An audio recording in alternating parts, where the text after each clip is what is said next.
ও ঠাকুমা, তুমি কি করছো গো? কি করব বলো দিদি ভাই, এই তো বসে আছি।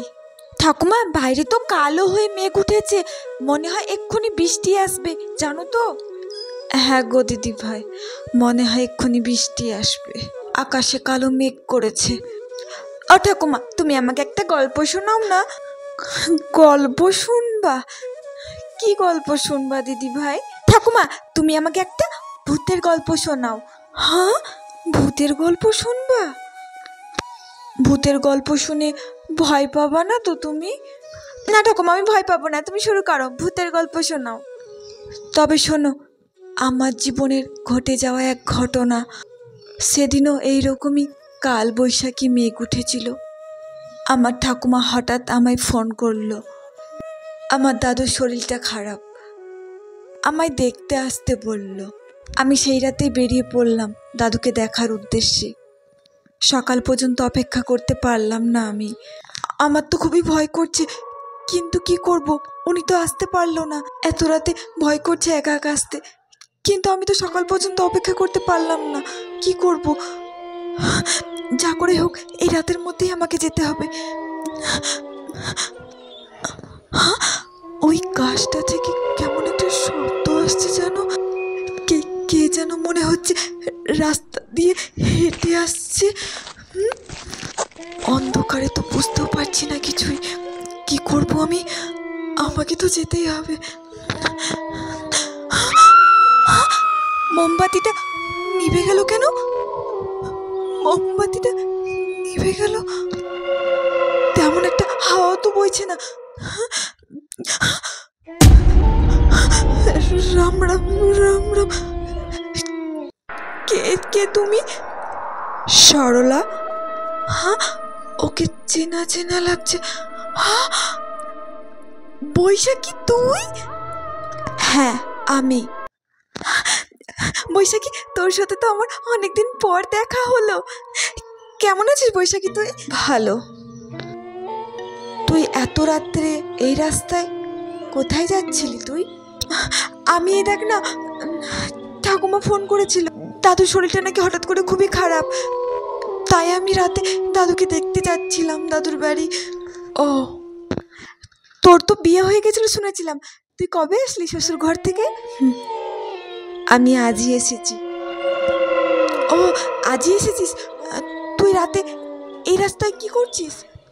একটু পাশের গ্রামে গিয়েছিলাম, দরকার ছিল। ও, বলছি তোর কপালে কাটা দাগ কিসের রে? ওই, আমি আসলে রাস্তায় একটু পড়ে গিয়েছিলাম, তাই একটু কেটে গেছে। পড়ে গিয়েছিলি? ও, কিন্তু ওর গালে মুখে সারা গায়ে কেমন ক্ষত চিহ্ন, মনে হচ্ছে ওর স্বামী ওকে অনেক মারধর করে। চল, তোকে আমি বাড়ি দিয়ে আসি। তুই আমার সাথে যাবি? চল। জানিস তো আমার না এই রাস্তা দিয়ে যেতে কেমন ভয় লাগছিল, কেমন একটা শব্দ আসছে। তুই এখন চলে এসেছিস, আমার আর কোনো ভয় লাগছে না। চল আমার সাথে চল। কোনো চিন্তা করিস না, আমি আছি যখন, তোর কোনো ভয় নেই। চল আমার সাথে। চ, তাহলে আমরা একসাথে যাই। সই, তোর সাথে ছোটবেলায় কত খেলতাম, সেই লুকোচুরি খেলা, রান্নাবাটি খেলা। হ্যাঁ, দুজনে গল্প করতে করতে চলে যাব। এই দেখ না, হাওয়া বাতাস কিচ্ছু নেই, অথচ আমার মোমবাতিটা নিভিয়ে গেল। তুই আছিস, এখন আর কোনো আলো লাগবে না, অন্ধকারেও চলে যেতে পারবো দুই বান্ধবীতে গল্প করতে করতে, না বল? চল। তা তো শ্বশুরবাড়ির লোকজন সব কেমন রে? ভালো তো সবাই? আমার শ্বশুরবাড়ির লোক খুব ভালো, সেই জন্য তো আমাকে আমার বাপের বাড়িতে রেখে গেছে। ও, আমার শ্বশুরবাড়ির লোকজনও খুব ভালো, খুব ভালোবাসে আমাকে। আমাকে এত ভালোবাসে, ভালোবাসার নমুনা তো দেখতেই পাচ্ছি। কিছু কি হয়েছে তোর? না না, আমি এমনি বললাম, আমার কিচ্ছু হয়নি। ঠিক আছে, ওই তো চলে এসেছি দাদুর বাড়ি আমি। চল না, ভেতরে চল। না, আমি যাব না, তুই যা, আমি আজ আসি, বুঝলি? আমি আজ আসি। আচ্ছা ঠিক আছে, সকালে আমি তোর সাথে দেখা করব। এত তাড়াতাড়ি চলে গেল ও? বললাম চল একটু ভেতরে যাবি, ভেতরেও আসলো না। মনে হয় ওর মনটা খুব খারাপ। যাকে আমি ভেতরে যাই। ঠাকুমা, ঠাকুমা, কে কে আসলি? ঠাকুমা আমি এসেছি। সরলা, তুই এত রাতে আসলি? রাস্তাঘাট ভালো না, আকাশেও মেঘ করেছে, গর্জন করছে, বৃষ্টি আসলো বলে। আয় ভেতরে আয়, ভেতরে আয়। ওই দেখ, তুই এসে বসলি, অমনি আকাশ থেকে বৃষ্টি পড়তে আরম্ভ করলো। একটুক্ষণ হলেই তো তুই ভিজে যেতি, সকালে আসলেই হতো। আসলে দাদুর খবরটা পেয়ে না এসে থাকতে পারলাম না। সন্ধ্যা নামলেই তো আমাদের ওই গ্রামের রাস্তাঘাট ভালো না তেমন একটা। হ্যাঁ ঠাকুমা, আসার পথে তো আমার একটু একটু ভয় লাগছিল, কিন্তু আমার সাথে আরেকজন এসেছে, আমি একা আসিনি, সেই জন্য আমার অতটাও ভয় লাগেনি। ঠাকুমা, দাদু এখন ঠিক আছে তো? হ্যাঁ, আগের থেকে দাদুর শরীরটা এখন ভালো আছে। কি আরও একজন? এত রাতে তুই আরও একজন আবার কোথায় পেলি? আর বলো না ঠাকুমা, আমার সাথে কার দেখা হয়েছিল জানো তুমি? কার? আমার ছোটবেলার সই। তুই কোন সইয়ের কথা বলছিস রে? আরে ঠাকুমা, সেই বৈশাখী, যার সাথে আমি ছোটবেলায় অনেক খেলতাম।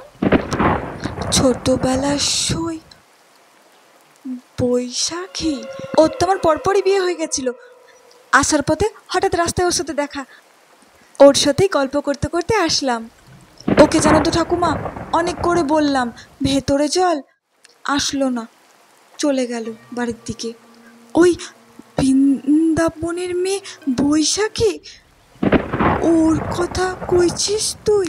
ঠাকুমা শোনো না, আমি সকাল সকাল উঠে ওর সাথে একটু দেখা করে আসবো, তারপরেই বাড়ি ফিরবো। আরে সরলা, তুই জানিস না ঘটনা? ওই বৈশাখী তো 2 মাস আগে আত্মহত্যা করে মারা গেছে। ওর স্বামী আর শ্বশুর বাড়ি অত্যাচারে অনেক কষ্ট পেয়ে মেয়েটা আত্মহত্যা করেছিল।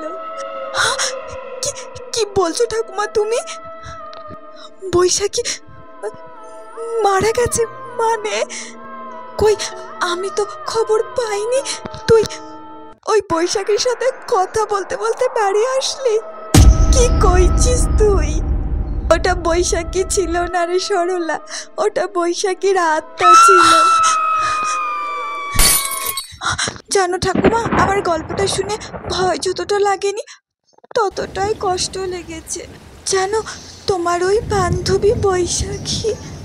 হ্যাঁ গো দিদি ভাই, আজও মনে পড়ে আমার সেদিনের সেই ঘটনা।